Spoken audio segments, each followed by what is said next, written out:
Hello everyone, আসসালামু আলাইকুম। কেমন আছেন সবাই? আশা করি সবাই ভালো আছেন। আমরা আল্লাহর রহমতে এবং আপনাদের দয়ায় ভালো আছি। এখন একটু শপিং করতে যাব, তাই রেডি হচ্ছি।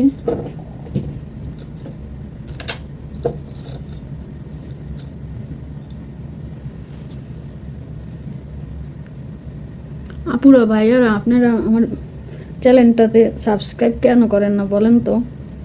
প্লিজ আমার চ্যানেলটা একটু সাবস্ক্রাইব করে দেন। যারা আমার ভিডিওগুলো দেখেন তারা একটু সাবস্ক্রাইব করে দেন প্লিজ।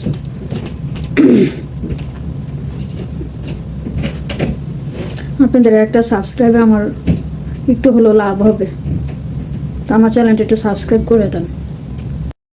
শপিং মলের দিকে যাচ্ছি, তো দেখতে থাকেন কি কি করি। এটা হলো একটা বাজার, আমরা যে এলাকায় থাকি সেই এলাকার বাঙালি বাজার এটা। এখানে সব পাকিস্তানি এবং বাঙালিদের দোকান। এখানে এইভাবেই সাজানো থাকে আর দাম দেওয়া থাকে, যার যেটা পছন্দ সে সেটা শুধু উঠায় নিয়ে যায় আর পেমেন্ট করে। এখানে কোনো দামাদামির ব্যবস্থা নাই, প্রত্যেকটা রেট দেওয়া থাকে। এই গাছগুলোকে প্রথম আমি ভেবেছিলাম লাউ গাছ, এখন দেখি না, এটা একটা জংলা গাছ। আর এখানে একটা খেজুর গাছ আছে, এটা হলো বেগুন গাছ। আরেকটা জিনিস দেখে আমি অবাক হয়েছি, এখানে কলই শাক। আর এখানে কলই শাকও হয়, তাহলে সব ধরনের গাছই মনে হয় লাগালে। আর এগুলো যে রাস্তার সাইডে, আপনারা বুঝতে পেরেছেন নিশ্চয়ই, মানে কেউ চাষ করেন, এমনিতেই হয়ে আছে। এটা হলো এই এলাকার সবচেয়ে বড় জিম সেন্টার, এখানে এসে সবাই জিম করে। আর আপনাদের পুরাটা দেখাইতে পারলাম না, সামান্য একটু দেখাইলাম। আর এটা হলো গির্জা, এই এলাকার সবচেয়ে বড় গির্জা। তো আজকে বন্ধ, এটা অনেক সুন্দর। অন্য কোনো দিন অন্য কোনো ব্লগে আপনাদের অবশ্যই পুরাটা দেখাবো, আপনাদের সাথে শেয়ার করব। অবসর সময় সবাই এখানে বসে আড্ডা দেয়। বসন্তকালে এখানে চারিদিকে সাইডে ফুল ফুটে থাকে, তখন এটা আরও অনেক সুন্দর দেখা যায়। আমি একটি শপের মধ্যে ঢুকলাম, কিছু গ্লাস কিনবো। তো দেখেন এখানে কিছু শো পিস, এগুলো খড়কুটো দিয়ে তৈরি করা।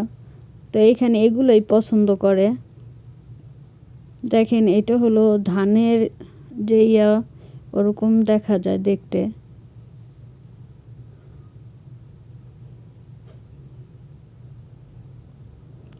তো আমি এই গ্লাসগুলো কেনার জন্যই মূলত এখানে ঢুকেছি। তো আমার গ্লাসগুলো পছন্দ হয়নি, এই জন্য বের হয়ে যাচ্ছি। এদেশের মানুষরা মানুষের থেকে কুকুরকে খুব ভালোবাসে, ওরা যত্ন করে। এ জায়গায় খুব সুন্দর সূর্যের আলো পড়েছে, তাই ভাবলাম আমার একটা ছবি নেই। আমি আর একটা শপের মধ্যে ঢুকতেছি, ওই গ্লাসগুলো পছন্দ নেই, এর জন্য দেখে এখানে পছন্দ হয় কি না। হ্যাঁ, আমার এই গ্লাসগুলা ভালো লেগেছে, এগুলো আমি নিব। আপনাদের এই শপটা আমি পুরাটা ঘুরে দেখাবো যে কত বড় শপ, মানে একটা দোকান আমাদের বাংলাদেশের একটা মার্কেটের সমান। দেখেন এই মাথা থেকে এই মাথা, এখানে 4টা এরকম লেয়ার আছে, মানে সব কিছু পাওয়া যায়। এখন এখানে আমি পেমেন্ট করব, এর জন্য সিরিয়াল ধরে দাঁড়িয়ে আছি। তো আমার পেমেন্ট শেষ, এখন আমি চলে যাচ্ছি। যাওয়ার পথে একটা মানুষকে আপনাদের সাথে শেয়ার করব, যে বিদেশে এসে সবাই যে শান্তি করে আসলে তা না। তো এরকম অনেক লোক আছে যারা কাজ পায় না, থাকার জায়গা থাকে না, তখন এই রাস্তায় তাদের দিন কাটাতে হয় খেয়ে না খেয়ে। এই যে একটা লোক পাগলের মতো ঘুরতেছে, এদের দেখলে আমার খুব খারাপ লাগে, মনে হয় যে আল্লাহ তাআলা অনেক ভালো রাখছে। তো আল্লাহ তাআলার কাছে অনেক শুকরিয়া যে আল্লাহ তাআলা অনেক ভালো রেখেছে। এটা হলো এই এলাকার নার্সারি স্কুল। দেখেন সূর্যটা কত সুন্দর, এখান থেকে বেশি সুন্দর দেখা যাচ্ছে সূর্যটাকে। নিচ দিয়ে গাড়ি যাচ্ছে।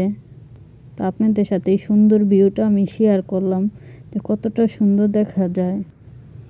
এই জায়গাটা আজকে আপনাদের দেখালাম, অন্যদিন তার রহস্য আপনাদের জানাবো অন্য কোনো ভিডিওতে। আর এখন আমি মাছ বাজারে চলে এসেছি, কিছু মাছ নিব।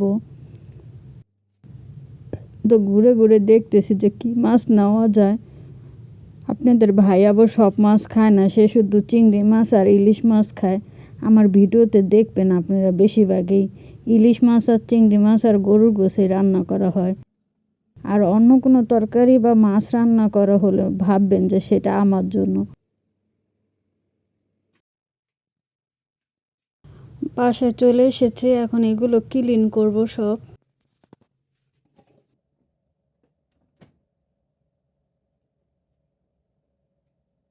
তো আমি ওয়াশিং মেশিনে কাপড় চোপড় দিয়ে দিলাম ওয়াশ করার জন্য।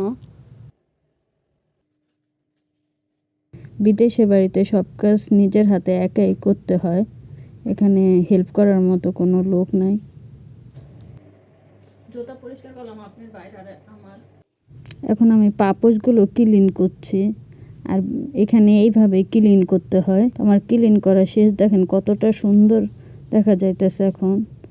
আর এখন যে পানি পড়েছে সেগুলো ক্লিন করতেছি। তো আমার ক্লিন করা শেষ আজকের মতো সব কিছু। রাত বাজে 11:30, কিন্তু আমার কাজ আজকে এখনো শেষ হয়নি। শরীরটা খুবই খারাপ লাগতেছিল, ওই জন্য শুয়েছিলাম।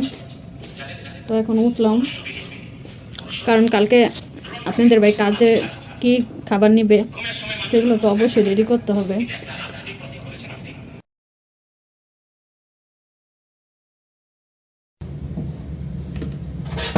তো আজকে ভিডিওটি এখানে শেষ করতেছি। সবাই ভালো থাকেন, আল্লাহ হাফেজ।